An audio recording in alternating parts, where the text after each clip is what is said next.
وما تلك بيمينك يا موسى؟ قال هي عصاي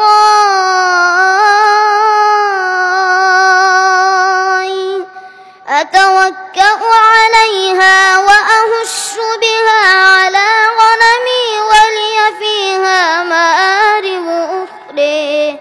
قال ألقها يا موسى. فألقيها فإذا هي حية تسعى. قال خذها ولا تخف سنعيدها سيرتها الأولى. واضمم يدك إلى جناحك تخرج بيضاء من غير سوء آية أخرى لنريك من آياتنا الكبرى. اذهب إلى فرعون إنه طغى. قال رب اشرح لي صدري ويسر لي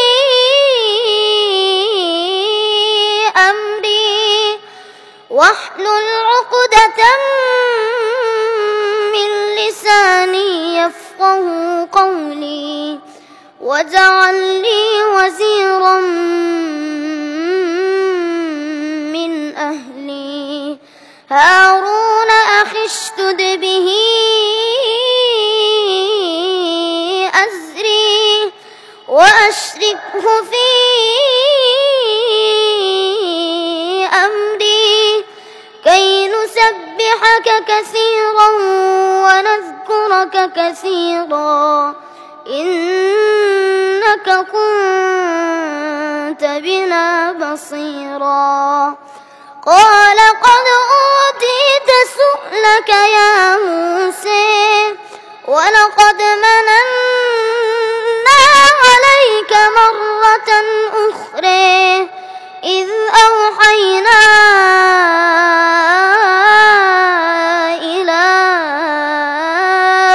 أمك ما يوحي أن اقذفيه في التابوت فاقذفيه في اليم فلنلقه اليم بالساحل يأخذه عدو لي وعدو له وألقيت عليك محبة مني ولتصنع على عيني إذ تمشي أختك فتقول هل أدلكم على من يكفله فرجعناك إلى أمك كي تقر عينها ولا تحزن وقتلت نفسا